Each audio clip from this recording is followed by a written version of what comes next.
And now I am hitting the record button. Okay, let's do this thing. Hello, everybody, and welcome to this all out review. 3 days they've been here in Chicago. Yesterday was the pay-per-view. They've been here through Dynamite, Rampage, which I actually did go to, and last night. And man, there is a lot to say about this show. And even more that happened after this show last night that we will speak on. But this one was a tough one to get through. First, let me introduce my co-host that will be doing with this, going reviewing this show today. All right, back again, back at it again. My name is my name is Kyle, aka Straightface40. Man, what a weekend! We had a hell of a weekend. Wrestling just been on all weekend, and I say this got to be the weakest show out of all three of them. Real talk. Uh, I'm just gonna say it here. I'm just gonna say it here. This show was the weakest out of all three. damn. All Clash of the Castle, World Collide, All Out was the weakest. Yeah, you may have a point. You may just have one, because that's really a bold one to make right there. But given what Hey, I happened take this weekend, you may have a point. it. But it's gonna be a lot to say about this show though, about All Out. Okay. So yeah, Chicago, Illinois. Even though I wouldn't really say it's in Chicago, it's in Hoffman Estates. Basically, it's damn near further than the Allstate Arena. If you ask me, I'm like 20, 30 minutes away from it. I would say the outskirts of Chicago than in Chicago. Trust me, I've been there. So I get tired when they say it's in Chicago. Yeah, it's Chicago. Hoffman Hoffman Estates is in. All right, that's where it was at. Hoffman Estates. But yeah, let's get into this whole thing. The pre-show. So you did see some of the pre-show, right? Or did you go back and watch it? I know you didn't. You say you told me you No, didn't see it in the get-go. watching. I I mean, not just at all. skipped it all. I ain't watching none of it. Real talk. Ah, damn. Well, honestly, you didn't really miss much out of just maybe one match. So I'm gonna go through this a little bit quickly because it's not much to say about the pre-show, to be honest. I know the first thing up was literally the same match we've literally seen 3 weeks in a row between Sammy Guevara and Tay Conti versus Ruby Soho and Ortiz. I don't know what Ortiz was wearing out there. Apparently, they said it was like Aja Kong like type of face paint and gear. So I don't know what he was wearing out there, but I didn't need to see this match again. I saw it Friday. I saw it last week on Rampage. So it's like I saw it on Rampage the week before. I saw it Friday live, and now I'm seeing it again. The only difference was it looked like Guevara and Conti were like talking. They were talking in the back, and they were in like their street clothes. And next, Ortiz and Ruby pull up in a cart, and they end up running over Sammy with a golf cart. So he got hit by a golf cart again. Um, I don't got much to say about this. This was actually for the AAA tag mixed tag belts, and all I can say is Anna Jay came out and interfered, and Conti ended up hitting a finisher onto Ruby, and that was it. But this match did not need to happen 3 times. Literally back to back to back from each other. It's like I didn't understand why they even did this on again for Sunday. Like, what was the point of this? Like, we've seen it 2 weeks in a row. We seen it like literally a day or two ago. So why watch it again? It makes no sense. So Guevara and Tay won. So that's just kind of it. Hook went against Angelo Parker for the FTW title. Action Bronson was actually in the crowd. That made Hook's theme song. Yeah, So I he heard was, about yeah, he was out there. Hook, Hook won. The Red Rum. It's not much to say about this match. The other Everrise dude walked in there, and then they had Action Bronson come in, and he actually kind of threw them back from off hook, almost like he did a German suplex at one point. But Hook and him stood tall, so yeah, they had Bronson in the ring out there. Um, Pac went against Kip Sabian for the All Atlantic belt. Pac, not Pac, but Sabian. They said he has not. The last time he was on TV was in like what 500 something days, I believe. And you know, what can I say about this match? They had Sabian playing to the crowd a lot, so he was doing that, and he's talking to the box. So he talks to the box now that's on his head. And this match went at least like about 12 minutes, so it was okay. And I guess Sabian's doing his best to reinvent himself, but I don't know if this whole talking to a box thing is gonna get over. Pac won. Um, Sabian still yelling at the box, and then they had Shivani interview him, and then they had Orange Cassidy come out now.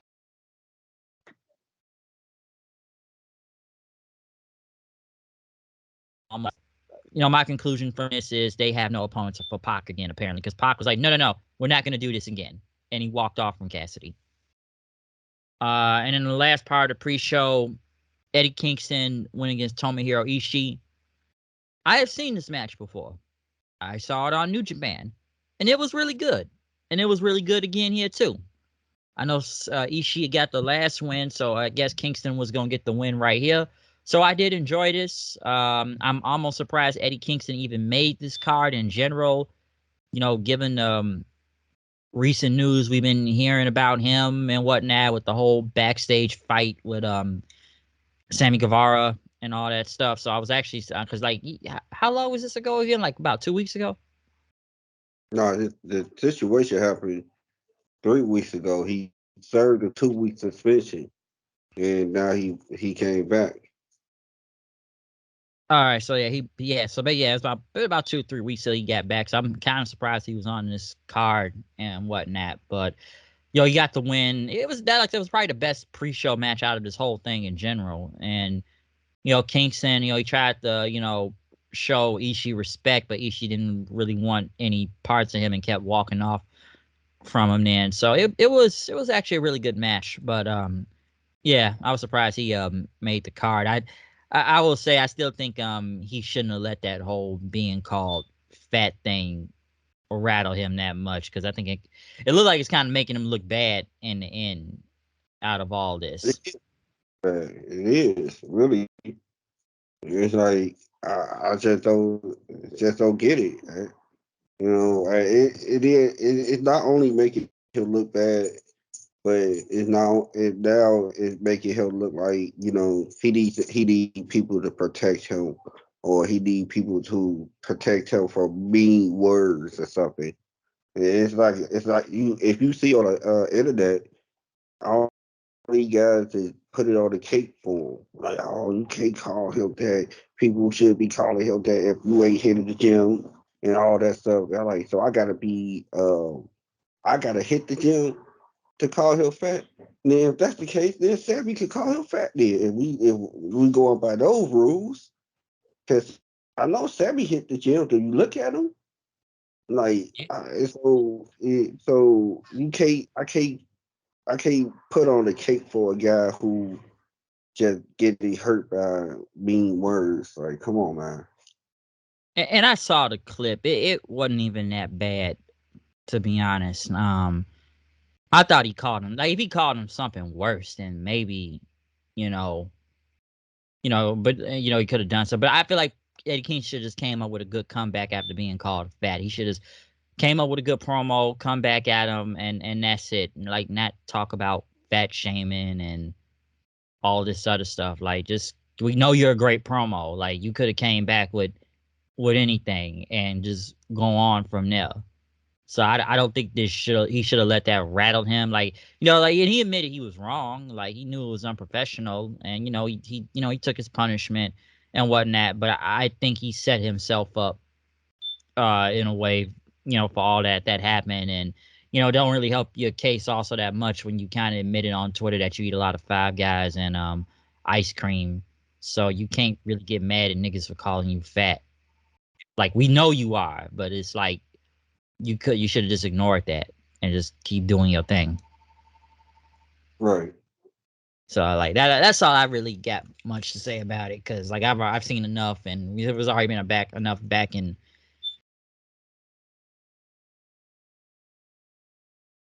wrestlers that are big and all that stuff.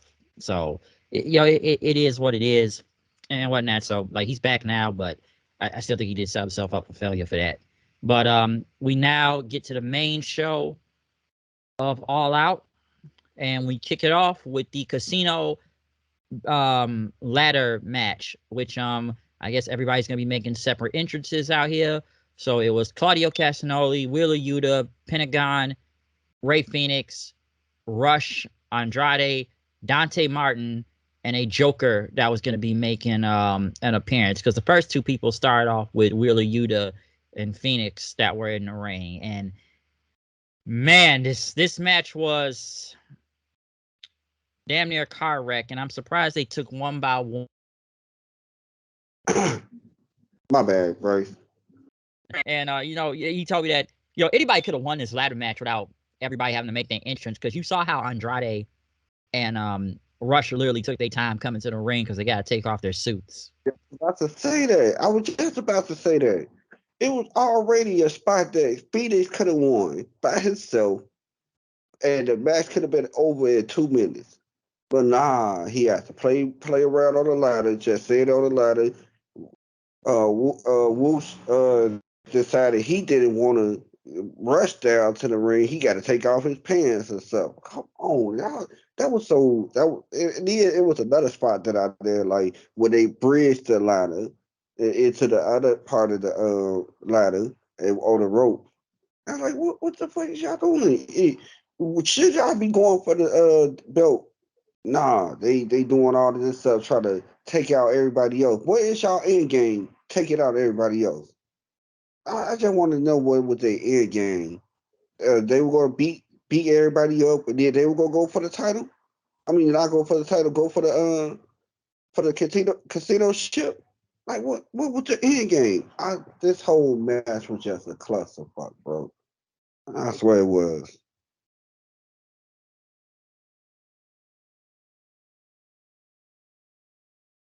Hello?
Yep. Hello.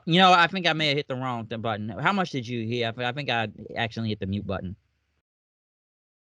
Hello. Um, I didn't hear anything really. Oh damn! I must hit the wrong button. Then my mistake. But no, I already talked about the like I said, the whole ladder thing before. Shit, I messed up a few seconds there. But all right, but yeah, we had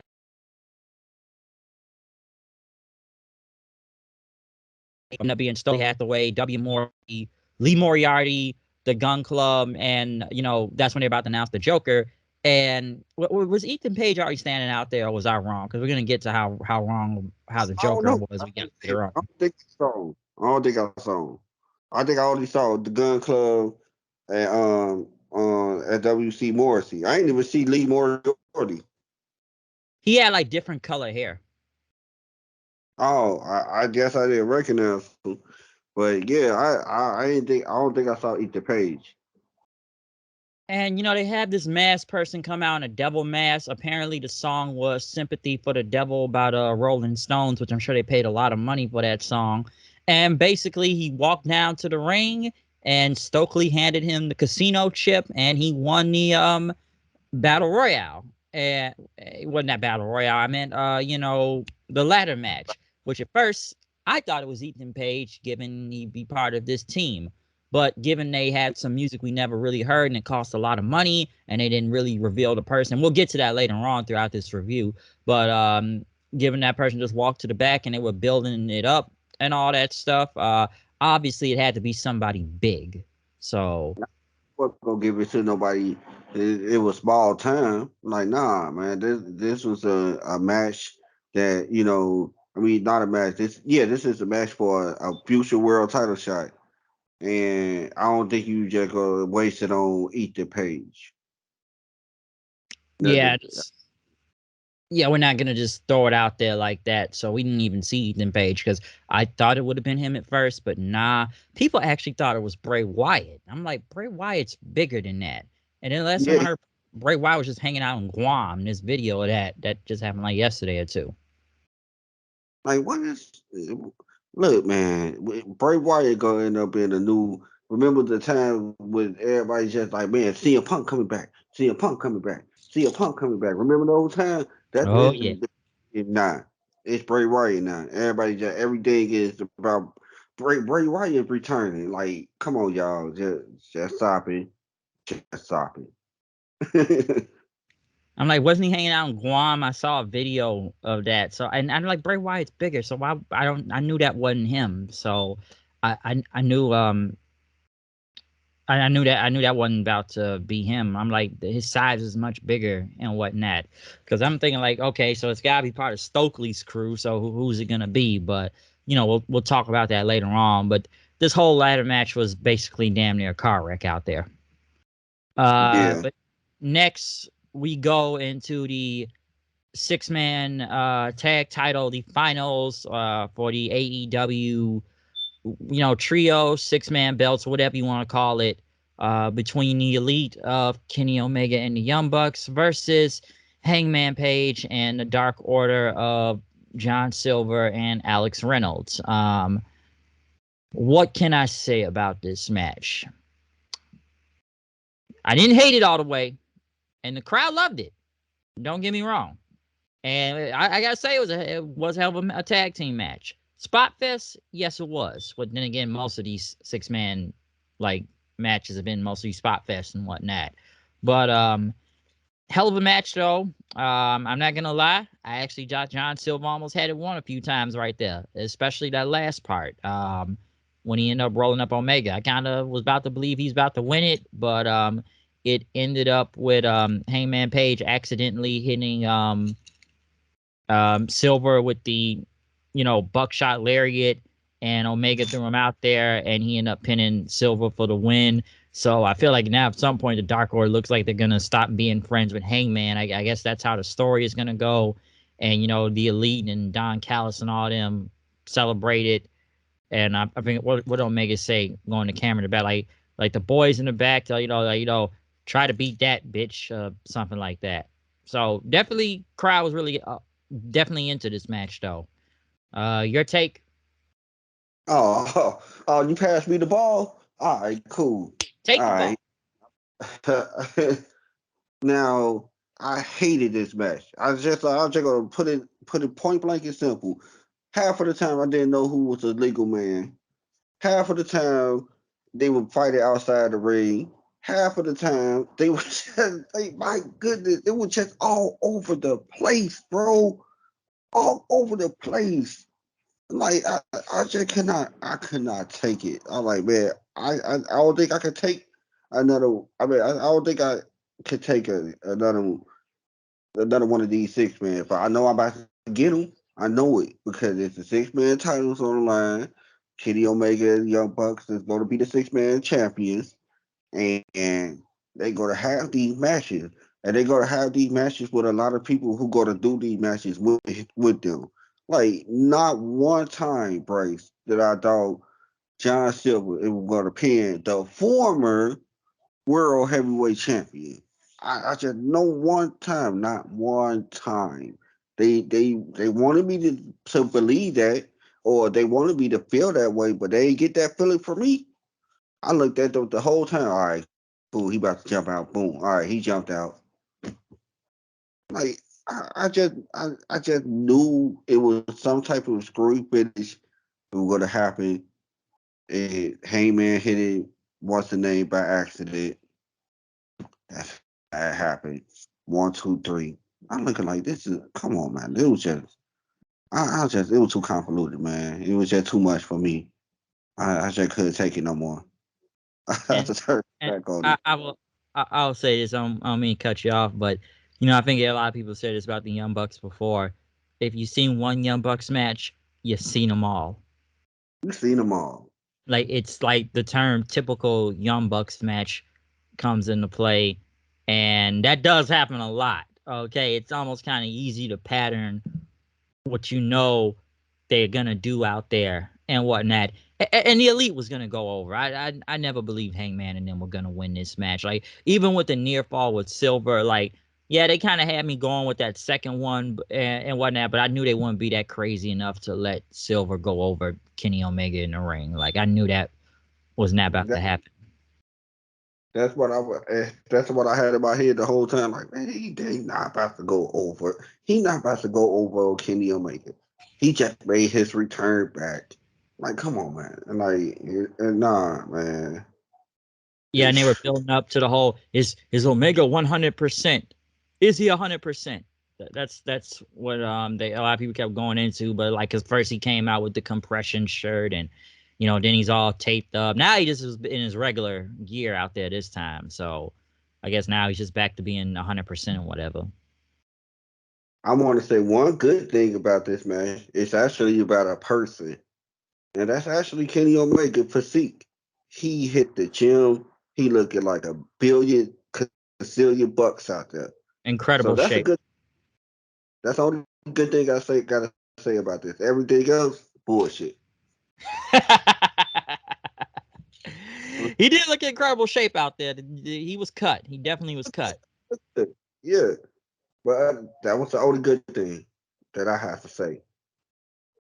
Because it's like I said at the beginning, the term, and I like saying this now a lot, spot fest comes into play. So you know what's gonna go on into that now. But now I guess the Dark Order guys probably gonna kick out Hangman or try to question him now or something like that's gonna happen. So that's probably what I see going on next with that.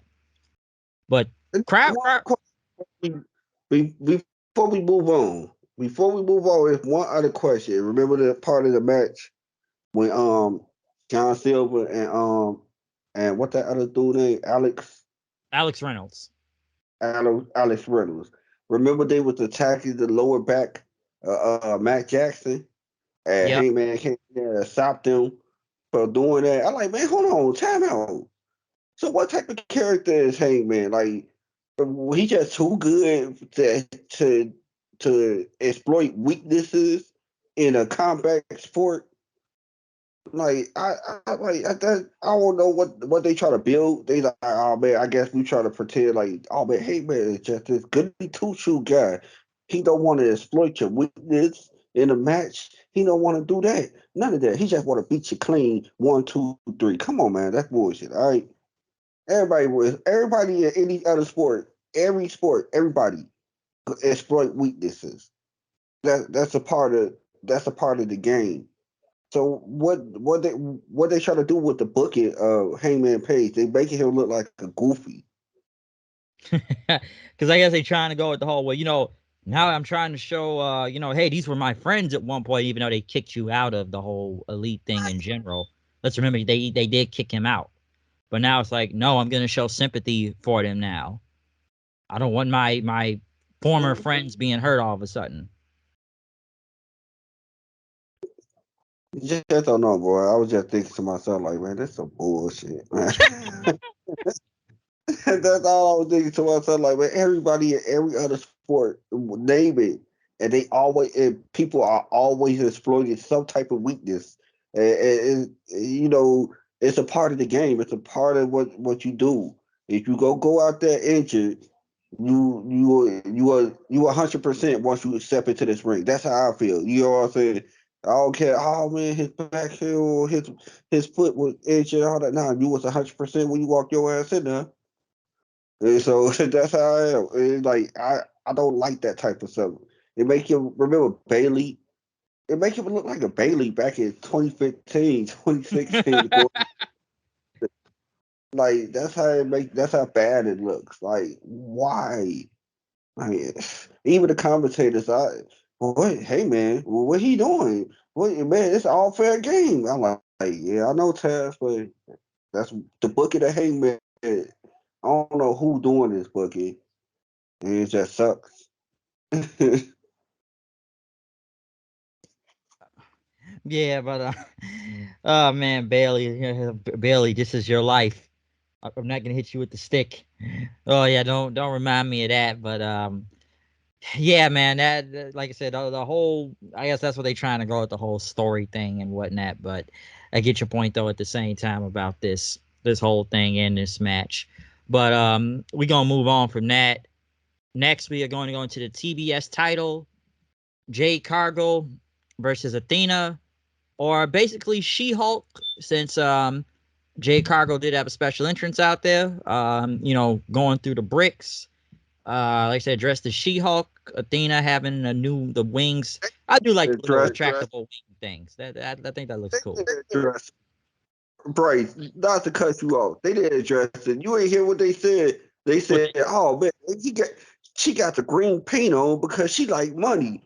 I was threw off. I'm like, huh? Well, money. Like, I must have missed that part. I'm like, what do you mean green like money? It's green because it's the She-Hulk. Okay, it's Marvel. So it had me rolling, bro, because none of them. It seemed like nobody in that whole thing knew what she was wearing. Like I expected at least Excalibur to know. I swear I thought he was gonna correct them or something. And they talk about, so it was Taz and Shivani talk about, so oh man, she wear green paint because she like money. I'm like, huh? What? Like, That's nah, not She-Hulk. the It, way. like Right.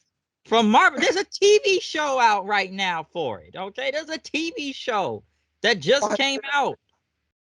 They had me on the floor. I was like, hey, Excalibur, come on, correct them. Excalibur ain't say nothing. I'm like, ah, she not doing this because she like money. Of course, yeah, but I don't think she. Never mind. Just, I was Like like, I I was said, done. she came Like out that. dressed as a Marvel character. We seen her dressed like a Marvel character before as Storm. This time she was She-Hulk. I'm No, like, what are they talking about? Like money? Like, I guess they just didn't know what Marvel was, or they just forgot. Like, people been promoting a She-Hulk TV show. I've seen for a good minute now. It's been promoted on TV and whatnot. Like, I'm not gonna go into reviews anything like that, because that's a whole different ball game for that. Because I'm hearing that show's bombing, but I'll check that out to be the judge of that myself if it's really bombed that bad. But point being, though, is that nah, she was dressed as She-Hulk. They're like, she's dressed as green like money. I'm like, dude, she's got the whole gear on just like She-Hulk from the comics. you're right. I was like, man, I was rolling, and So I that just, that I must have that part must have slipped me. I'm like, she's green. She's wearing green because it's like money. I'm like, no, yeah, no, it's not, man. Like that's a Marvel character. Like, what the hell are they talking about? So that obviously had to do with the character. And like I said, there's a show out right now for it. So that's funny. But this match though, this is very short. I want to say that it won a lot of time. I was like, I think this match was only like 5 minutes. I think the total time was, or under 5 minutes. Because what's the name of them, Layla Gray and Kiera Hogan out there, and they did get involved, and Athena, ended up taking them out and whatnot. But like I said, this match was pretty quick, and it only took one Jaded to take out Athena, and Jade won. Now, I kind of thought, well, obviously, I think they're saving this for Chris Statlander until she comes back to maybe get the win over Jade. But I didn't think this match was going to go that fast. I didn't even think Athena was going to go down by one, jaded and whatnot. I thought they probably would have built her up to be a somewhat of a bigger threat to Jade. But well, obviously, I was wrong about that. So this match, low key, just kind of came and went by. And Jade still retains in 37-0.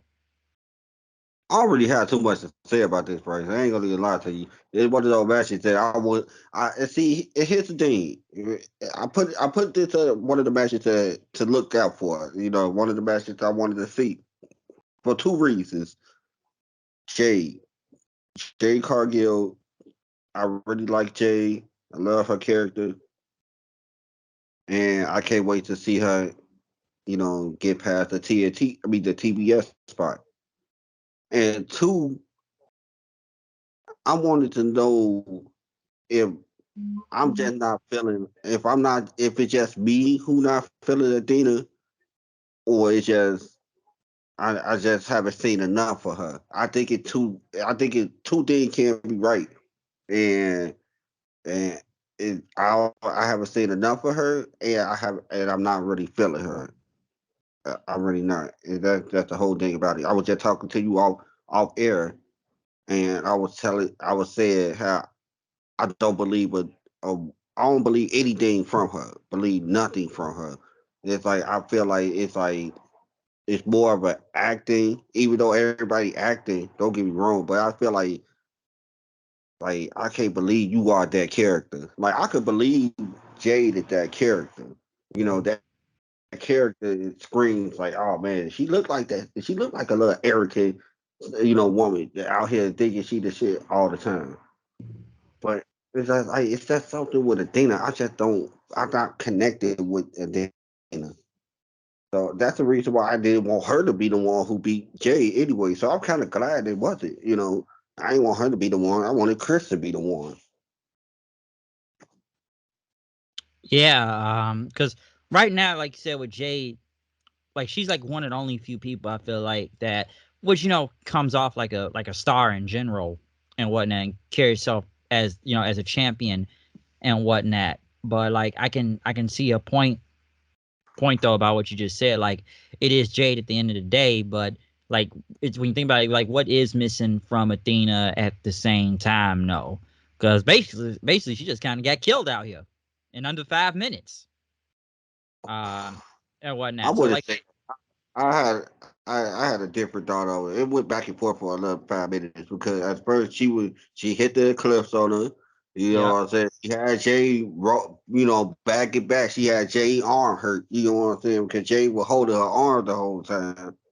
I wouldn't say it was like she got a scene rolled or something. They just went quickly. It was just a quick 5 minute match. It was the baddies interfered for a little while. They got sent to the back. You know what I'm saying? Not sent to the back. They should have been sent to the back. That's that was another thing with that match. Like you just saw this woman pull this. You just saw these women pull this woman out the ring in front of your face, bro. I can't stand the AEW rep. Just put it like that. I ain't gonna lie to you. I just gonna throw that into that was a throwaway line. I can't stand them. They just feel like they useless. They should be the one. You know how? Remember back in the day, No Mercy. They on the No Mercy game, you ain't even see the ref. You just heard it 1, 2, yeah, 3. yeah. That should be. That's how it should be. They shouldn't even be seen. Just be 1, 2, 3. That's it. That's all you there for anyway. Eh, but back to the match. I'm sorry for the rant. No, you good, you good, you good. But it's like I just wasn't. It's like I was anticipating this match. When I got to see it, it was one of those days that kind of let me down, disappoint me a little bit. Cause I was like, man, dang, there was one the matches with some of the most built to it. You know what I'm saying? So I like, why this wasn't treated as long as any other match. I would have gave it at least 10. And At least it was a little good back and forth. It was a good yeah, back and forth. I was digging it, but then I'm like, oh damn, it's over already. I'm like, damn, that was fast. Like, get what I But mean? Like, it was just done. I understand. I understand what you're saying. I understand because that was a quick, fast, little 5 minute match. Wham, bam, thank you, man. You know that's how it was. Yeah, just done. Woo, it's over. Right. But oh, thank card back. But yeah, moving on though from the TBS title. Right after that, I know. Yes, next was another 6-man tag match. Wardlow and FTR. Dax also bringing out his 8-year-old daughter versus Jay Lethal and the Motor City Machine Guns. Alex Shelley and Chris Sabin. Sanjay Dutt and Satsam Singh out there. You know, one thing I thought about when I saw, Lethal and the Guns come out was TNA. That's all I could do, like Team TNA right here. Like, I wish they would have chanted that. That's what they should have called themselves though for this one night only. They should have just called themselves that. You know what I'm saying? Team TNA. But I like I told you before, I break down my matches. The deal was like number 3, but it was number 3 because all the other matches that I did like, and so this happened to be number 3, and it was okay. It was all right. I'm glad to see Motor City Machine Guns. All this type of sage platform. You know what I'm saying? Because TNA never really hit the marks, you know what I'm saying, of the heights of having so many viewership. When it came down to it, they never really touched the WWE type of money or merchandise or any type of publicity And they that could have got there at some point. yeah, they could have if it wasn't for bad business people, but that's another time for another day right Yeah, there. well, yeah, we can talk about that's another time, but what TNA kind of fell off and kind of where Yeah. their position they are right now and whatnot. But I like this match. I wish the crowd would have given a fuck a little bit more about this match, but I did like this for the time being. It was, which I'm not surprised FTR and them went over. Like I was glad to see the Motor City Machine Guns in general on there. Okay, I was just glad to see them on this show because I just literally saw the Motor City Machine Guns because I told you I went to Impact like literally a few weeks ago and got to see them wrestle. So I was just glad to see him in general and whatnot. But the match wasn't bad and whatnot. FTR and them was end up getting the win anyways. Wardlow hitting the power bomb like what 3-4 times onto Jay Lethal, and it was basically done after that. But then right after that, the faces and the heels are still going at it until Sanjay's almost out there on his own. And then next thing you know, we got the return of Samoa Joe. Joe was back. We haven't really seen Joe well on this show in general. We saw him at the last Ring of Honor pay-per-view, but I guess Joe's been hurt this whole time. I almost kind of forgot he worked there, but he was Yeah. over. He was over though, and they end up beating up. Well, Sanjay was still in the ring, but they end up taking him down, and then Dax's daughter came out there and broke Sanjay's pencil. And basically, they punched him to the ground, and then his kid got the pin onto Sanjay and just kind of had like a makeshift 3 count. Honestly, I will say this: the match wasn't bad, like I said before, but I feel like Huh. Wardlow should have been defending his title on this show because let's remember, All Out is one of their biggest shows. They should have had somebody for Wardlow to face. FTR, I feel like they need somebody to face because I feel like FTR only kind of shows up on this show every other week and is somewhat involved in a 6-man. Like they got all these tag belts, but we can't just book them all at the same time with these championships they got right now. But they're over. Don't get me wrong, but it's like I'm kind of thinking about what are they still really doing important right now? Because like when you think about it, man, they could have had the Motor City Machine Guns versus FTR on here tonight. And man, that would have been almost a way better match. Or they could have had Wardlow maybe face Jay Lethal again for the TV title or somebody else. But I feel like they could have been having both of these teams that are holding championships right now doing something way better on this show. And my friend Steven, he left a quote, and I'm kind of glad I saved it. One thing I'm gonna read a quote he had sent to me. Said crowd was really never into this story to begin with, and basically he said like Tony has to realize that the difference between long term booking, he needs to know the difference between long term booking and telling a story for a long time. Yeah, and he really do need to learn the difference. I thought he would have learned the difference already when he already had booked the Wardlow and MJF. I thought he had learned that difference because he kind of booked it nice, even though it was a lot of start type of thing going on. But by the time you got it to be right, you got it right, and and you created a star. But in order to that star to keep on shining bright, you need him constantly into stuff that people care about. Like, don't get me wrong, it was great to see the Motor City Machine Guns. And, and always great to see Jay Lethal get in the ring because he's such a professional and he's such a veteran. But Jay Lethal should have been in the ring by himself. I mean, one on one with Wardlow. And you still could have had Motor City Machine Gun come out and face the FTR if you really wanted that. In the same pay per view. You get what I'm saying? In some of these matches, you could have sacrificed one of these matches to put on the City Machine Gun versus FTR, but you did it. But that's the reason why Warlord is like kind of kind of regressing at this moment. It's like he should be progressing, but he regressing because of the booking of him right now, and I'm not really feeling it.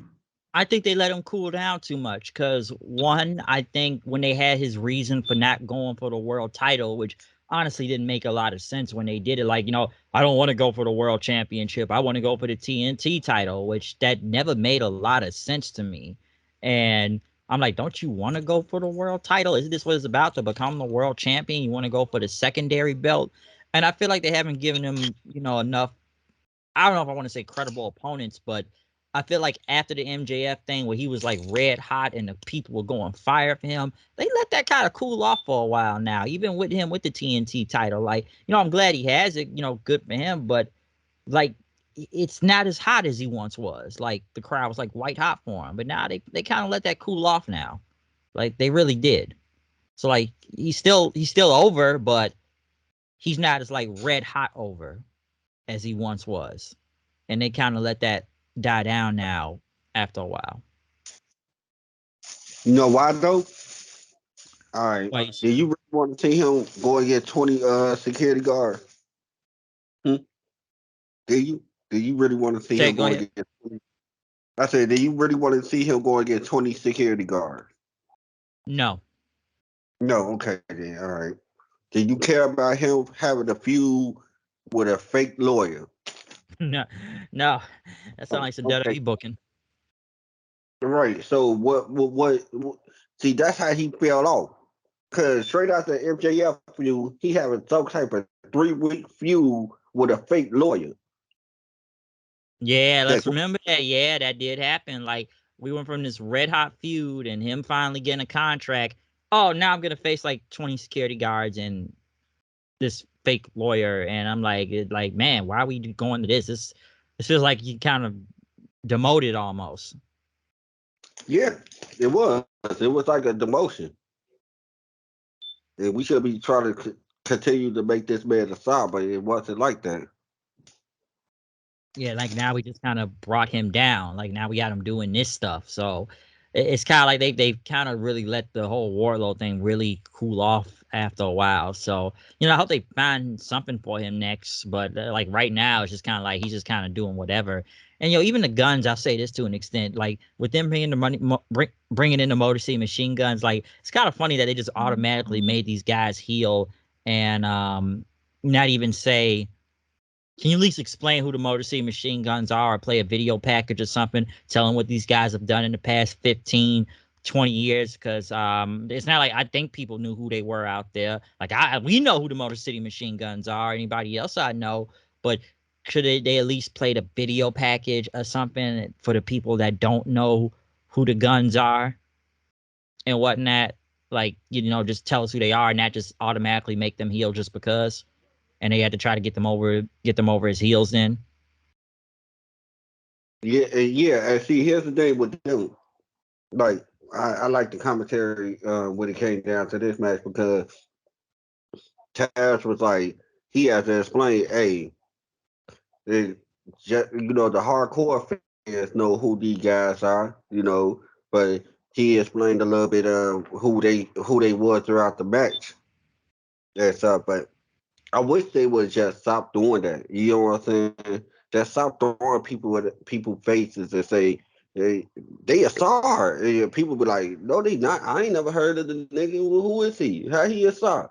Oh man, he been around the world. He did this and that and all that stuff. Like, bro, look, for most people in the United States, they watch all the wrestling or all around the world. So they probably don't know who these guys are. I'm like, That's nah, I that's wish they had that's true. something. That's definitely true. Like, how many people really did know who the Motor City Machine Guns are, unless you're like a hardcore fan and whatnot? Like, come on. Like, is everybody gonna know who they are? So, like, really think about that. But like I said, the match it wasn't bad. I just don't think enough people cared about it. And the whole thing with Dax's kid getting the pinfall, that wasn't bad. So it was. They just, it was whatever. And I'll say this too. I know he had his kid out there. Like, I just to trying to retract back on one thing with the Jade match. Yeah, she wasn't gonna lose when her kid is right out there in the front row. So that kind of gave me a reason she wasn't gonna lose the title also. Right. Like, they got her daughter out there right out front. So yeah, she wasn't about to lose. So boom, there you go. But next, uh Ricky Starks versus Powerhouse Hobbs. Wow, this match was what 5 minutes? It came Man, that match was short and quick, and everybody in the crowd was in shock at all. You could tell, you could hear a pin drop. They're like, what the fuck? Do you expect that? They probably talking to their boys in the crowd like, man, do you expect that? Nah. That was crazy. Because that's how I was when I was watching the match. I was like, man, dang. Are they sure? It was 1, 2, 3. And nobody jump out? Are you sure? Spine Buster done. I was like, Ricky had a little host spot in. He was beating them up. Then as soon as as soon as Powerhouse Hobb, you know, broke that up, he beat him up and spine buster, boom. Done. That was it. And Hobbs looked dominant, which I'm glad they finally not gonna start pushing Hobbs. It's about damn time. I just didn't expect it to go that fast. But as big as Hobbs is, like, domination. That's what that was, domination. Um, and whatnot. So yeah, he just, like, boom, that was it. I did like my friend Stephen, like, like, we was talking on, like, in the snap, like, just say another thing. Basically, like, Tony, I guess he said, like, Tony said, like, let's get all these niggas out the way right now. Just all the black talent getting these quick matches, or they get pinned out there. To that point in time. Like, I remember you said that, so I thought that was, I'm like, hey, bad point, because that went by. That was done. So it's not much to say about Starks and Hobbs. Hobbs won, so let's see if he gets a push. Yep, that's either continue. But moving on next, the tag team titles on the line. And by the way, Jim Ross was finally on commentary in this hour for the rest of the show, because I kind of wonder where he was earlier. Because now it looks like they only do 4-man broadcast tables, but now they're doing the revolving thing again. But the tag team titles on the line, the Acclaimed versus Keith Lee and Swerve. Man, the crowd was pissed off. The crowd was I mad. They were pissed they off. they were, and I like this match. I like this match a lot. The The Acclaim was match, super over. yes, it was. They were super over. Um, the crowd was just super hot for this match, They The were. match was. It was just they should have called the audible. Real Yeah, talk. Tony because should have they called. was they was not feeling Swerve and Keith out there. Because like I said, the Acclaim they were super over. The rhymes was whatever. I'm not gonna go that much into him because I've heard better bars than what I heard out there. Like I think Cast only had like one or two good lines. What Lizzo being fat, like well that's nothing new, and something about Ambien or something. But that scissor me daddy thing was super over. The crowd was into it. I almost believe the Acclaim looked like they could have won for a second there, cause they were definitely feeling them. Even though this whole Acclaimed and Gun Club feud was all over the place, to be honest, from, they're all a team. Then they turn on each other. Then Billy turns on the Acclaim. And, he joins back the Gun Club. And then the Gun Club turn on Billy. Now Billy turns back with the Acclaim now. And going into this match, even though it was somewhat, I don't want to say if it was last minute all the way, but this was a enjoyable tag team match. Like I said, they had a lot of time out there, and yeah, they could have possibly called an audible with the Acclaim winning, because I almost thought it was gonna be their time right now, because they was just going everything against Keith Lee and Swerve, but they end up hitting the Spirit Bomb like double stomp for the win on the Acclaimed, and they still retain the tag titles, and they did show respect with the scissor thing. With Swerve ain't really want to do it. Swerve is like nah, but like Keith Lee did. But I enjoyed this match a lot. I like this match. Fun Yeah, tag. yeah, it was. It was a fun tag team match. Like, because I wasn't really sure what to think going into this at first, because with the tag team titles lately just been going around and whatnot. Like, I'm not gonna try to retract, because we've already spoke about before if you believe it or not, that they could have just did the whole all the gold on the line thing with FTR and the Buck thing. But I'm not gonna go into that right now. But we have spoke on that. Whether they didn't want to take the L to FTR and that, if that whole rumor was true. But like I said, this right here, this one was good, and like I said, the Acclaim super over in Chicago. So I like the match a lot. Yeah, me too. Super. Yeah, I really liked it too. Yeah, that scissor thing is over. So I'll give them that. And apparently the T-shirt, kind of cringe, but it's funny at the same time. But other than the great tag match, though, like I said, for the tag belts. Next, the AEW, I guess I should be saying interim women's title on the line. Fatal 4-Way, Tony Storm, Britt Baker, Jamie Hayter, and Hikaru Shida. Good God. Wow, did this feel flat in the end. Yes, it did. And it really did. And I just thought it was. I just thought going into this match was very flat.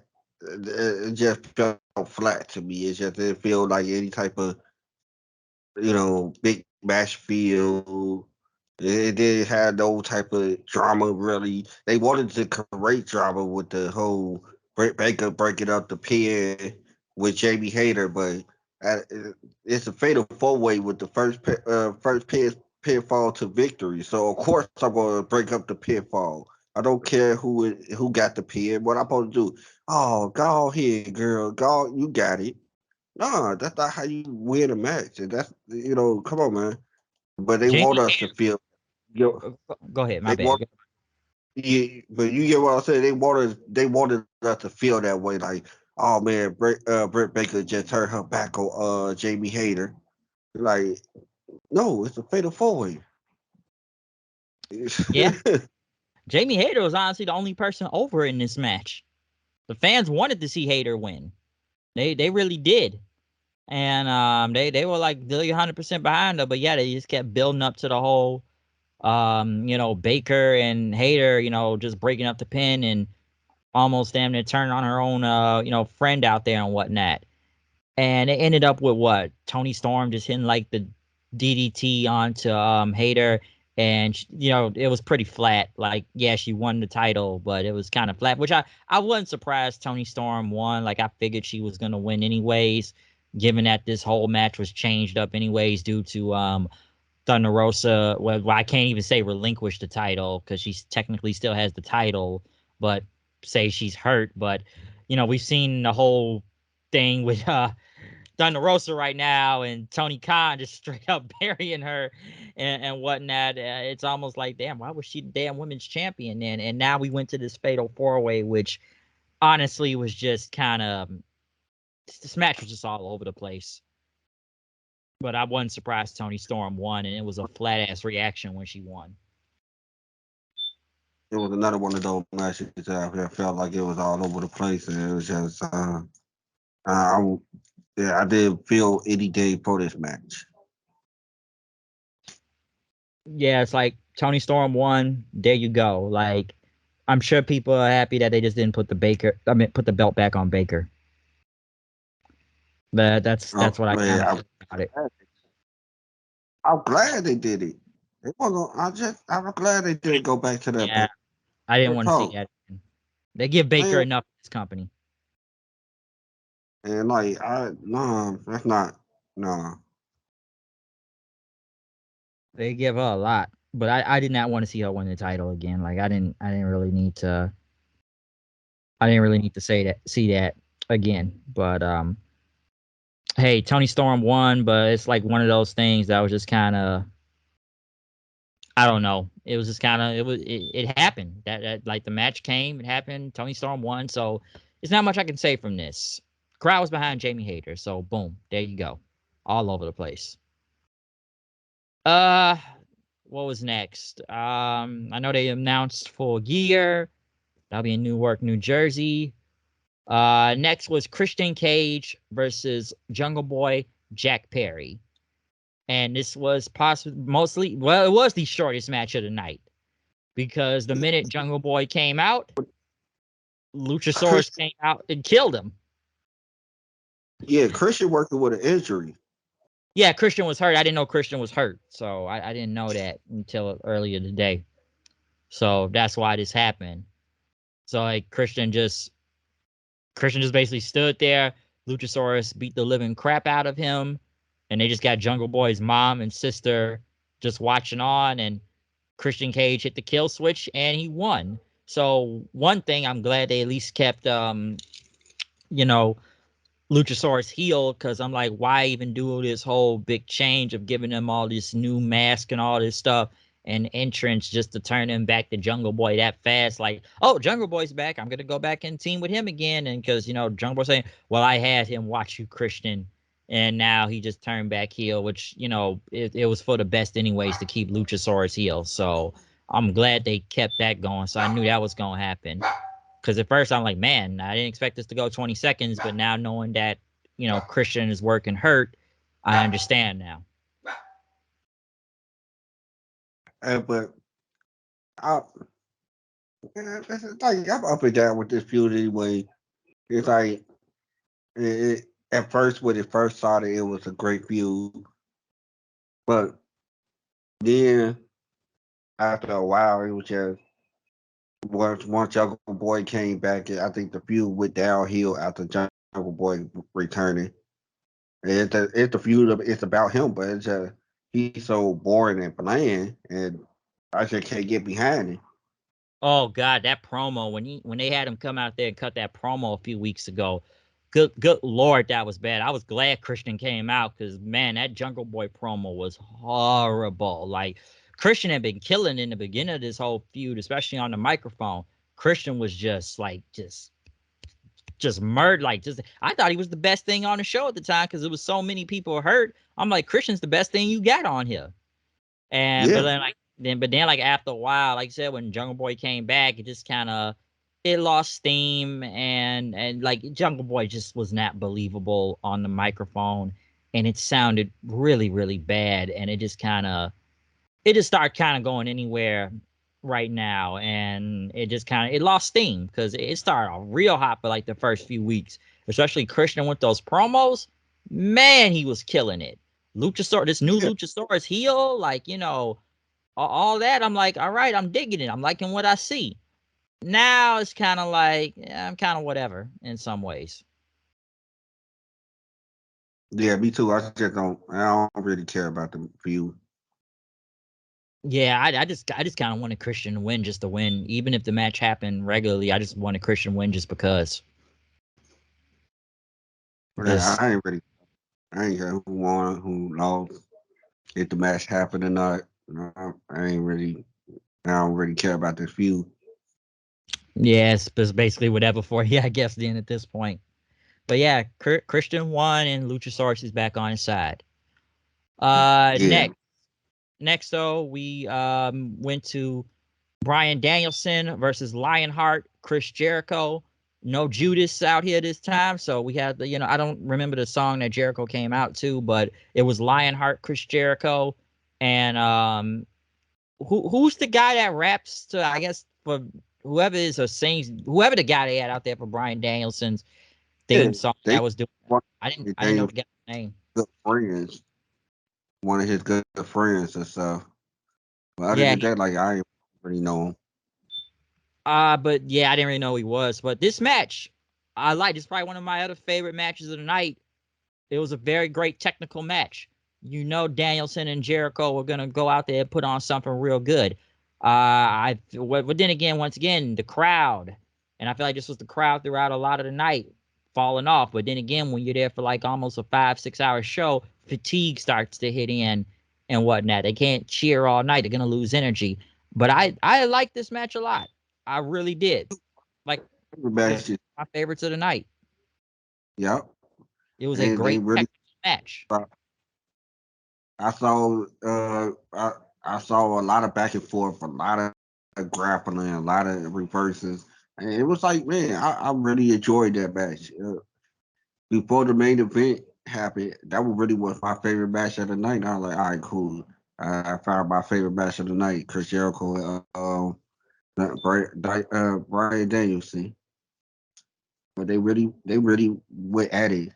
Chris Jericho won by kick it Bryan Danielson um, down below, and while the referee didn't see it, they hit him Yeah, with the shoot back and 1, 2, 3. done. Uh, I really felt that match. Yep, I did enjoy that, and they showed Daniel Garcia watching in the back as the other Jericho Appreciation Society guys came out and celebrated with Yeah, yeah, I saw that too. I Jericho mean, space and whatnot for Jericho cheating. I think they're gonna go and they're gonna go on and try to make Daniel Garcia into a star by putting him in a feud with Chris Jericho. But I just don't trust Chris Jericho track record in AEW because he ain't really made stars. You know what I'm saying? Hey, we could go back to it. When they were trying to make Orange Cassidy a star. MJF was just a star by himself. He ain't need Chris Jericho help. Chris Jericho Yeah, be in these feuds that don't really be helping nobody. yeah, it didn't help Santana and Ortiz, because I thought they would have been tag champions. They would. Sammy's been okay. I mean, Sammy, he alright. I mean, he ain't no star, so it ain't like he really helping him a lot. Yeah, Sammy been with that man since the beginning of the company, and he Yep. still ain't no star. You know. Jake Hager is take what you get. It's whatever at this point with him. Like it ain't gonna get worse. It ain't gonna get better. It's just Jake Hager. That's kind of it. And as for the rest of them, Everrise, they're I don't even know. They're just there. Anna Jay is super cringe, very Yeah. cringe. I'm already sick of her. I'm gonna choke you out. But yeah, it's like, yeah, who's really benefiting off of this at the same time, though, when you think about it, in this whole group. But, like I said, I did like this match. And then, they did show Garcia talking to Jericho in the back, saying you could have done that without doing that. And then Jericho say, all right, I see your decision. So we're not gonna come help you this Wednesday during your match with Yuta for the Ring of Honor Pure title. Okay, like you said, you didn't need my help. I'm making my decision. You made your decision, so you gonna do this. Well, I know you'll win. You're just gonna do it without us. So Jericho just told me you doing it on your own now. Yeah, that we could have did without that segment. To be honest with you, that segment we could have did without that. Uh, Like, okay, what was the point of that? Could have had that on Dynamite. Sure, yeah, they could probably wait till Wednesday to say that, but overall, like I said, this was one of the better matches of the entire night that I did enjoy. So yeah, Jericho and Danielson was really good. Next, Miro, Sting, and Darby Allin versus the House of Black. Julia Hart looked like a witch doctor out there, I should say. This match, I didn't mind it. I actually liked it. Maybe It because of was a, Sting out there. it was one of those another one of those. It was okay matches. It was like C came It was out okay. there. I didn't mind it. Um, He got out real hot because everybody loves C. You know, yep. it's just I couldn't say too much about this match. It was okay. Yeah, we don't see Miro enough. We really don't. The House of Black have been. I don't really know what to say about the House of Black that much, to be honest. They kind of there. And Sting and them got the win, even though it didn't really look like Sting sprayed the mist in Malikai Black's eyes. I had to look at the replay real close because I barely could even see the mist being shot in his face. And Darby Allin ended up getting the last supper for the win. So yeah, Sting and them won. So I never really believed Sting and them were really gonna lose. Like Yeah, they won. I thought they were going to win too. It wasn't too much I can really say about this match because it was just one of those matches like you just remember all of the hot spots that happened, um um like seeing blowing the mist. And What else Kipping happened? up, They were throwing Darby like a rag doll. Like Miro was killing like folks. it, what you say? Miro was killing people out there. Yeah, it wasn't really too much you could say about this match. Yeah, it's not like Sting just hyping himself up when they hit him, and he just kind of just hypes up when like you do one punch at him and he doesn't sell it then. Yeah, and stuff. So yeah, it's not much to say. Now, some people think this incorporates into I'm sure you've already heard the rumors about what Malikai Black apparently won out of his contract. Like, was that really even true, or because I heard it was I heard it was rumors, but after last night, after him taking a damn bow and waiting, I don't know how much rumors that could be. yeah, because I know they talked about what he had put a message about. I think he had talked about his mental health or something, and that he requested his release and was denied it. Shit, So, yeah, well too. Y'all think y'all slick. Oh, mental health. I ain't trying to boo-hoo on mental health, but don't play games with me. Don't. or I Don't do. you say Or it's games with no, I me. mean to cut You you. got, huh? No, I don't mean to cut you off, but like it's either two things. Either is your mental health, or you just want out because they're not booking you well enough.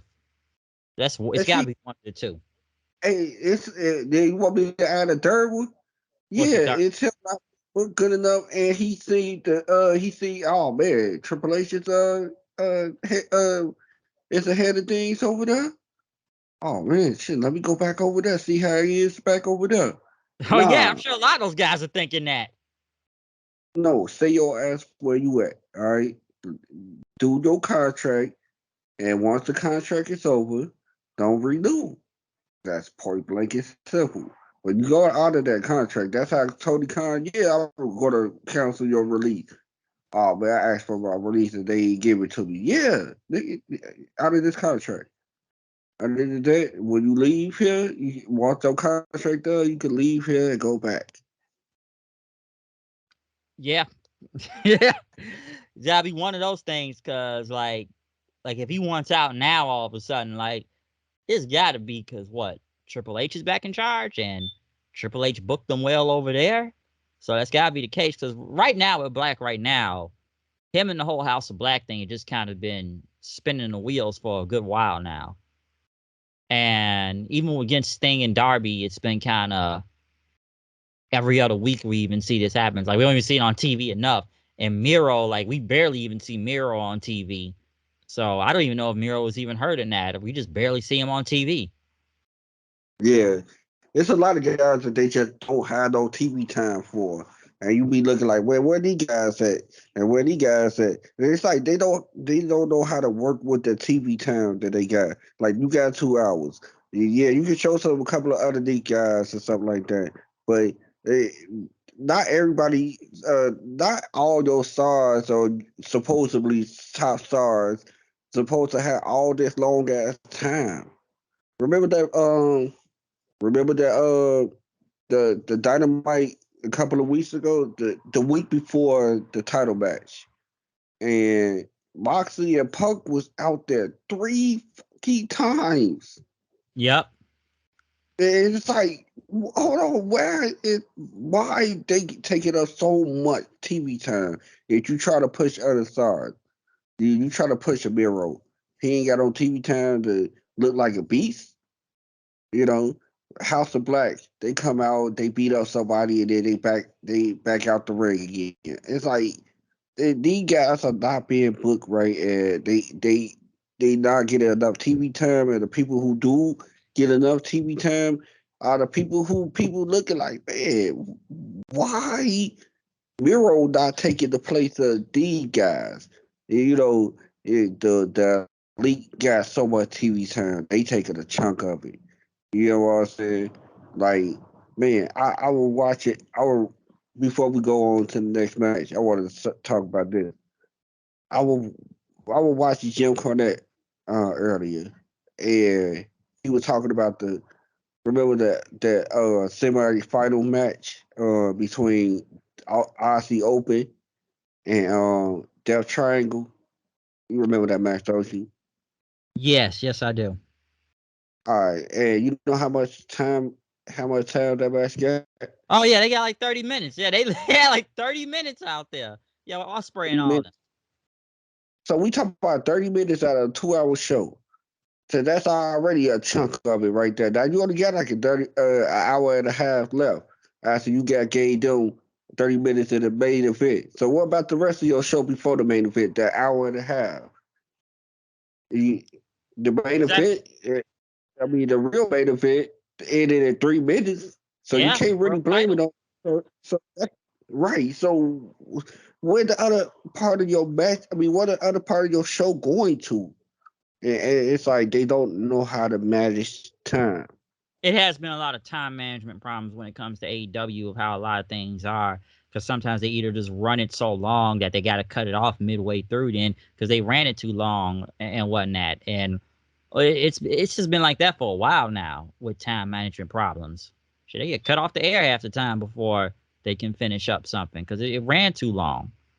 And listen, I know Will Ospreay ain't over here in America like that a lot, but I didn't think that 6 man needed to be 30 minutes. Like I said, we said earlier, it was a big spot fest. Yeah. And so And I like Will Ospreay, but that was a spot fest. some of the longest matches was even tonight. Some of the longest matches it was that the 6 man tag match for the belts. That was one of the long matches. Yeah. It's like the casino ladder match that was long, but I could see why that was long. You had to bring people in. They had to wait on people, and it's a ladder match, a chaotic ladder match. So it wasn't supposed to be a 5 minute, 10 minute match. But when it comes down to the Young Bucks and Kenny Omega versus Dark Order and Hangman Page, yeah, did that match have to go that long? Yeah, I think they nearly had like 20 minutes out there. I know it was the crown new champions because it was the first time anybody's ever winning these tag title belts, but I wasn't surprised because mostly all these 6 man matches have been pretty long. Yeah. That's They've why I been just like really 30 minute long.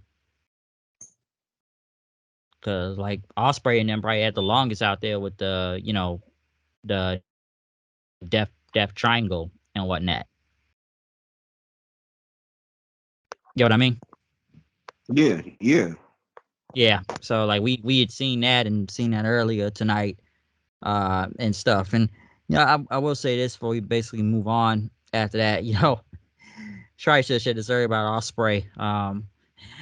It's funny they had what Kenny's entrance mentioning Osprey several times and even bringing up the Kevin Nash thing. That basically how much merch did he sell? Which Kevin Nash was not wrong about that because somebody went to bring up, well, he's got all the Meltzer 5-star things. Okay, but how much merch did he sell? Like that's actually a real important question. I, That was pretty funny. I laughed at that. I laughed at that intro because that don't mean a damn thing. That empty trophies. Those are empty trophies. Definitely. Okay, they don't mean nothing. They don't. Well, is that We're helping gonna give your him 7 star. pocket? Does it Because get you paid? no, it doesn't. Like, come Yeah, on, bro. does it Like, make you all a that better? Does it make you a better wrestler? no, it doesn't. And you can't. He can't just say he a better wrestler because of that. Nah, dude. That's not how things go. You a better wrestler because some mark. Because that's what Dave is, a mark. Oh, hey, people can attack me and they can come at me with pitchforks. But Dave is a mark. He been a mark. He always been one. I'm sorry. That's never gonna change. It just crazy sometimes how people take his word as the gospel out here sometimes when it comes to news and all that, or just the star ratings. You wanna know why? I got a suspicious why. Because of his longevity. That's the reason why I think they take his word as gospel because his longevity and being in the business. You Payoff. know, being huh? I said payoff. But no, it's his Yeah. longevity though. It is longevity for real. But like AEW, I will say he's being paid. Taking him serious because he That's gets. We come out and say the same exact thing, and people will attack us or say we stupid or something like, "Oh man, you being a mark or something." But if they say it, they they got a fan base that say, "Oh man, Dave, he gave Kenny Omega a 5 star. He gave this match a 5 star, so this match has to be good." Like it don't have to be good because Dave gave it a 5 star. What you think about it? You know what I'm saying? Well, not what they think about it. What did you as a person, as you watching wrestling, what do you think about the match? yeah. What's your take on it? And that because this guy gave it 200 stars or whatever and whatnot. What did you think it was that good? If you say like well you gave it 7 stars, well, what did you think about it? Did you think it deserved that? Just And saying. why I think he gets credibility because at first he didn't go off the deep end at first. He was giving good matches 5 stars, and he wasn't giving anything five. He wasn't just giving any old thing 5 stars. It took a lot to get his 5 stars for a while. Then all of a sudden he just started just giving them out like candy. Like here you go, 5 star, 5 star for you, 5 star for you. You look under your seat, you got a 5 star match too. That's how he put it out. And that credibility took a hard left because of that. Because now people look at it like, come on, man. That regular old dynamite match with the 5 star match, bro. Come on. And like that's how they look at him. Yeah, that's true. It makes no sense. Like it just handed out just because he think it was that good. Like, oh, here you go, 5 star, 5 star, 5 star. So there you go. But let's go into the main event though. The In the bit. AEW World Title on the line. John Moxley, William Regal out there with him versus CM Punk for the world title with the I'll power tell of you, Chicago, right? The power of uh, Chicago CM Punk had to regain. I ain't gonna lie. I felt like I was watching the Bulls versus somebody else. I mean, it's like it felt like I was watching my hometown team about to go out there. I got happy, I got excited for CM Punk. I was rooting for him like motherfucker, like, oh yeah, nigga, yeah, we about to get in this match. Like I was watching a basketball game or watching a football game with if the Bears was out there. And I guess that's how they wanted us to feel if you were from Chicago. You know what I'm saying? Like this is your hometown guy. He repping you to the fullest. Do you see his tights? Do The you see? flag, yeah, the Chicago flag colors. Man, did you hear that promo where he was in the parking lot? I'm doing this for all the people. I'm doing this for the teacher that just won Teacher of the Month in Chicago. Ooh, come on, man. That's how they wanted us to feel. They wanted us to feel like CM Punk was our hometown team, and we rooted for him. Most definitely, like, cause he had it all behind him. Like I say, just the whole entrance, all that. It's one thing I was thinking. I know they wouldn't play this and whatnot with him, but it would have funny if they used a sound bite using hold on. The Chicago, nigga. Get what I mean? Like it kicks off every song, like it's Chicago, nigga. Like that. That's what the intro usually is nowadays. But I know they won't do that. But I thought about that watching that. But no, he definitely had the people definitely behind him. No, like I said, this is the next best match of the entire night. And like I said, people were on Punk's side, and Moxley's out there, having him bleed out there, and he was bleeding pretty bad. But there were some fans chatting Moxley out there too, so like he had some people out there behind him also. But I did enjoy this match a lot. I After think that chant was that chant was cut off after a while. Yeah, yeah, at the they beginning of the match, Addy.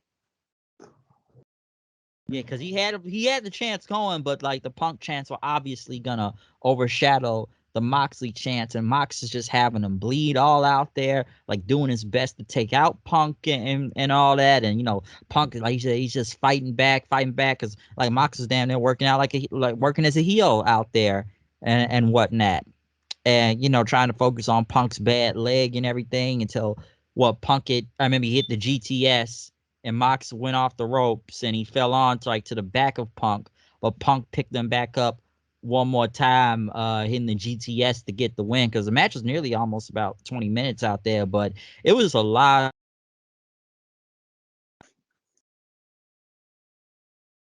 of kind of out there. Like we haven't really seen that in a good while, especially to go back for that move too. So like I enjoyed the hell out of this match, and Punk finally got the big win, and now he is the world champion. But then right after that, the lights go out and it's a voicemail playing. I guess it was Tony Khan saying like, "This is my final offer. We can't give you an extension, but we'll give you a spot in the casino ladder match." And then they play some CM Punk Ring of Honor footage. Like the greatest thing the devil ever did was making people believe that he didn't exist. And then we finally get the Joker card from earlier tonight that had the devil mask on. And he says, and I am the devil himself. He took the mask off, put the scarf on, and who was it? MJF, who got a huge pop. That even MJF chants even happened out there over CM Punk in Chicago, but MJF just ended up flipping off all the fans before they went off the air. So hell of a main event and a hell of a big return at the end of this show. Yeah, I was most definitely feeling the return. I was most definitely feeling the everything about it. Like I was just feeling the match, the return, the video package, how the return happened, and everything. I just really was feeling that, and I like okay then added another little wrinkle to CM Punk and his title reign. Um, but here's the thing though. Now you gave the title back to Punk. Are you throwing MJF in the mix? In the mix, do MJF win the title? Yes, because now he does have a title shot. And is he actually going to win? That's the real question. Because I'm going to be honest, at the end, I kind of expected, like, what's the name and all of them to beat up Punk at the end, given they helped them win the Casino Battle Royale, Stokely and them. And yes, we did kind of talk, is MJF aligned with Stokely Hathaway and crew, or is he in a new stable? I wouldn't think so. He probably just paid Stokely and them off to help him win the whole Casino Battle Royale thing and whatnot. So not Casino Battle Royale, Casino ladder match to get this title shot to begin with now. So yeah, is he actually gonna beat Punk for the championship now? Now that they're revisiting this, except the world title is involved now. Yeah, that's what I was thinking too. Like, I think at the same time, like that was the whole thing that MJF didn't like about, you know, everybody touching the world title but him. So I think that should be it. I mean, I think that should be what you should do if if you brought him back, is to put the title on him.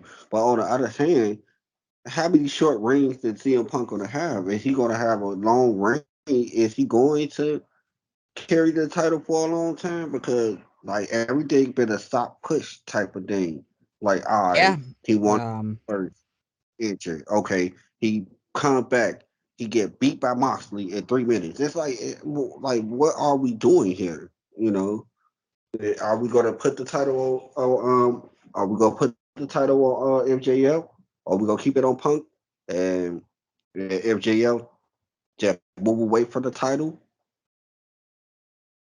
That's a good question, though, because yeah, like these Punk reigns have been very short lately. Like I said, just due from the injury, like you said, and the whole Mox beating him in like 3 minutes, and now he's got the belt back finally. But how long is about to go now? Like, what's he gonna do? Just immediately drop it to MJF now? Whenever that happens, with whatever show that'll happen at, or maybe the next pay per view. I'm not sure. But like, how long is Punk's reign now gonna go on, and what you think about it? Because what is MJF gonna automatically win, or is Punk gonna go over here? Yeah, that's what I was thinking too. So like, and now it's like, and who's the face and who's the heel, as you would say? What would you say? Who's the face and heel here? Because MJF is still a heel and whatnot, and I Punk is think the face, or is it the other way around now? no, it's still the same way. It just everybody just saw a return and they popped They're all for a happy to return. see him. Yeah, that's all it is. It's like once Dynamite come back on Wednesday, yeah, he not gonna be that face. The people not gonna cheer hard. He gonna turn a hard left, and get them to boo me in. But other than that, he not the face of this situation. No, like definitely not the face. Still a heel, and he still flipped off the fans at the end. Let's remember that too. So he flipped them off at the same time. Now there is one more thing to discuss. Given that we've heard this news, after the show and somewhat late into the night, might as well go over this media scrum thing that happened, especially with CM Punk and the information that has came out, because he basically ripped Colt Cabana and the Elite, Hangman and them a new one out there during his post like I said, post match media scrum. And wow, Punk went in. He definitely went in. Yeah, he went Uh, in. Like me and you were saying, like it's just like we we want to believe Punk because like he went into details and everything, and most people who ain't trying to make up anything, who ain't lying or anything, they would go into great details as he did. But at the same time, we got to remember these things that it's just coming from one side for right now, so we don't know truly what's really going on until we get to at least get to hear Hangman Page or get to hear any of the least part of their story. But it just seemed bad. It don't really seem like a good thing for AEW media, AEW period. It's like it just don't really seem like it's a good thing. And for the past 3 weeks, there's been something been going on with AEW, and for the past 3 weeks, it's not a good thing. Yeah, because it's been like a lot of backstage stuff. We've been hearing a lot of backstage stuff for the past few weeks now with AEW. Including this because, like I said, Punk just was just shooting off the rails right here, and I kind of thought like, well, he could be right because like I say, he wasn't wrong in a lot of stuff. I was thinking he's saying like the elite couldn't even run a damn target. I'm like, well, he got a point right there because now apparently that they said the Bucks or one of the Bucks tried to fight Punk right after the whole his part of the media scrum and whatnot. So apparently they said it was an altercation now that went down in the back because they didn't like what he said about them. Because now stories now saying that now the locker room they was gonna threaten to walk out because of the Punk thing, or we've heard before that the locker rooms have been divided and stuff because this has been kind of going on for a good minute now. Okay, and and whatnot. So it's like, who do you really believe here? And you just see Tony Khan just kind of sitting there, just kind of, you saw he was just sitting there nodding his head, just watching Punk do this. Like, okay, what do I do here? And Yeah, he this is all new to him. Dealing with talent and has to deal with stuff that not that go your way all the time. And dealing with that type of thing, he not ready for it. He should have had somebody in that position for talent for talent relations. This whole thing is just going haywire.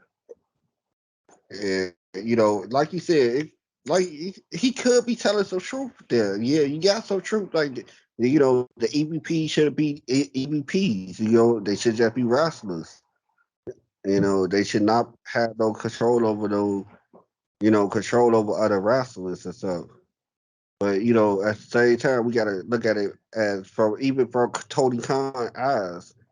Now he looking like, man, god damn, all this stuff is happening. You know, did we need that? Did we really need that media scrum? Did we really need? Did we really need you to air out the dirty laundry like that? yeah, because like, man, like, did this really need to be discussed? Because Punk was just tired of people even asking him about this whole Colt Cabana thing in general. It's like, I ain't been friends with this man in years, okay? Like, he basically told what happened. They talked about the whole, I paid for this man's stuff. They talked about the court thing and everything. I don't want nothing to do with this guy. He can go do whatever he wants. I just don't want to talk about him. He ain't my friend. So, basically, fuck him. Damn near and whatnot. And like I said, kind of transferred on into the elite and stuff because we can go all the way back to when Hangman first cut that promo on Punk before. About him, oh, you're not about the company, and he was going off, and we seen how Punk responded. Because I think Punk. It said Hangman was defending Cabana though, and everything also because apparently he's good friends with him. And I guess he didn't like what Punk was doing and stuff. So this stems back for a pretty, been stemming back for a while now. Like this has been kind of, it's like it's been brewing. It's been brewing, and now everything is starting to combust now and whatnot. And Punk was just he was laying it all out there on the table. Like he just went in like, yeah, I'll tell you what happened, but I'm tired of I don't want to answer this no more after that. And we don't know how much truth it is to it, but I'm like, even I had to sit there and kind of agree with him. Like, well, he's not wrong on a lot of this stuff. And someone bring up about Tony Khan, like, there's a difference between being friends with everybody and actually being a boss. But I don't think that's what is going on with Tony Khan. I don't even think that's what it is. It's just a situation that all these guys going after each other because he ain't really taking up for nobody. He not taking up for nobody. So that the friends part is out the question. Like if you really being a friend to somebody, he has to take somebody's side. But he ain't really taking those sides of the situation. And it just everybody going after each other. And he ain't really. I don't see him trying to be friends or anything. He have to do it. You know the situation. The situation is way beyond him. Yeah, because maybe now, right now, because I feel like the only other time we've kind of seen that in the past with Tony Khan is maybe the Big Swole situation. Like we saw how that kind of went out And we saw Swole shoot on how, yeah, man, we was all cool, and until she ended up having to go and everything, and then that's when he basically just kind of told her, like, yeah, she wasn't really that good. That's why we let her contract run out. Unless there's other stories to it, but like I said, it's been a lot of backstage news. Like I told you earlier about the whole, Bobby Fish was, going at it. He was laying it all out there recently online because he talked about his contract is coming up, and he's ready to go to war for Triple H. Like we've seen that, so it's a lot of backstage stuff we can name. But yeah, it's one of those situations like, man, I don't even really want to hear nothing else coming from AEW locker room. Real talk, it's like it's just all childish to me. Because You like know, now this is just getting to this is now going into a whole different level now after this media scrum and the information what we heard here. Because like I said, just from Punk's thing, and now we hearing about them fighting in the back now after the whole thing too. It's like, how far is this really gonna go? right? Well, I just hope that it don't run off CM Punk. That's And all. oh yeah, they need And him. At the end of the day, he's your biggest draw in the company. You need him. You definitely need him. They need him. Tony knows he needs him. And it's like somebody said,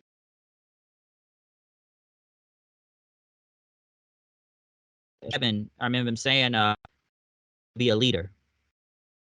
Like yeah, everybody's got their own clique and their own group in the back. That's what it looks like. It's just sides being taken because, like I said earlier, the locker rooms are divided. That's the whole story that was going on now. So it's like, whose side taking who and what talent threatening what they gonna walk out now because of what Punk said, and whatnot. I'm like, man, he got y'all that shook that y'all willing to walk out of the company. And yeah, we spoke about this before we went on the air. Like, unless your name ain't like the people you had named earlier, it's almost like, why should we give a fuck about if they walk out in that?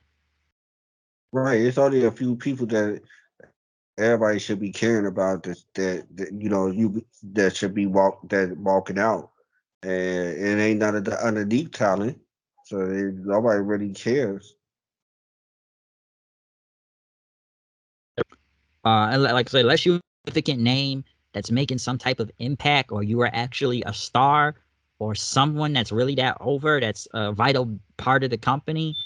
It's like unless you like some lower card or something like that, then yeah, your opinion don't really matter. Like I'm gonna walk out, because of what Punk said and everything. Like, well, have at it, have at Right. it.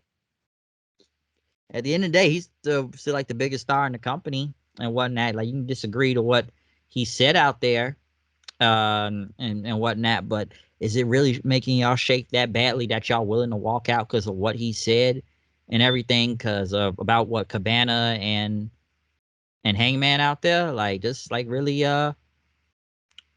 think about that. Yeah. So Yeah. so So yeah. yeah, Uh, it's a lot to say about that though. But yeah, we're just going off initially what we've heard in the past under 24 hours, and probably be more coming out for this fall, we know. So yeah, it was pretty crazy in that media scrum. So it's always some crazy thing going on in that. But overall, your final thoughts on this entire pay-per-view? Other than two matches, everything else it really wasn't that good. It was okay to not that good. The other two matches, the Daniel Bryan and Chris Jericho was good, and the main event was good. Other than that, I ain't really like none of those other matches. I'm gonna be honest, it felt like another one of these marathon shows, but a lot of these matches weren't really good. I feel like I only liked, like you just said, but I only liked about three or four of them, and that was the main event, Danielson and Jericho, and I actually liked the tag team title match with the Acclaimed and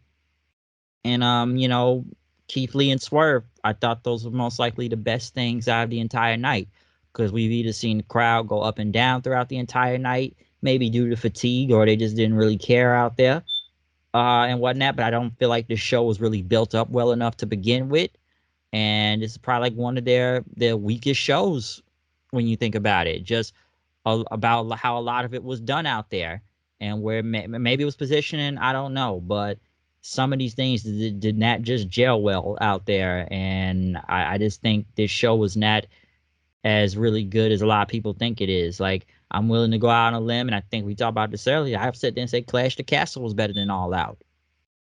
Yeah, it was. I'm sorry, it was. And I don't, and I'm not gonna be one of these guys that be like, man, it's because it's AEW. We gotta talk some type of good about it. Like this pay per view was not good. It just wasn't. Yeah, even Worlds Collide was pretty more decent. Yeah, it was. I enjoy World Collide. I just this was at World Collide and and Clash of the Castle. All the matches combined wasn't even as many matches that AEW had. I That's think true. World Collide had what 6 matches. Yeah, about They five had or the six. American title match, the tag team title match, the women world title match, the main card title match. Then they had a um that's 4. I know they had something else. It was something else. But The they had many matches. yeah, Flash to yeah, the Castle, we had like 6 matches. Am I right? yeah. I think both had six. Yeah, because yeah. So that all together, that's 12. Like what? Come on, man. Why we need 14 matches? I don't understand that. Well, I do all my pay per views have to feel like marathon. And then I want to say this right quick before I even forget it. Okay, remember what the fans used to crap on WrestleMania being so long and why we gotta have all these long WrestleMania? Where these same fans at? Y'all better not be AEW fans that over here praise the AEW and they long ass pay per views. Nobody gonna say nothing about they long pay per views. Ain't this something? Nobody gonna say nothing about them, but they can talk crap about WrestleMania, the biggest show of the year, being long. Come on, man. Yeah, because this definitely was a marathon. Hell, like I talked about a few months ago, Double or Nothing was a long marathon, and that was going on forever and whatnot. Same as this one. Like, this was almost like a 5-6 hour show. So it just was really long, and a lot of it just wasn't really good on this show this time. Like, out of a couple matches here and there, it just wasn't really that good. No, it wasn't. Like, for Chicago and that, like, it just wasn't okay. It just felt it was going into marathon mode after a while and stuff, and just I'm like you were just waiting for something really big to happen. Like I said, you had its parts, but it wasn't a lot of real good parts. Nah.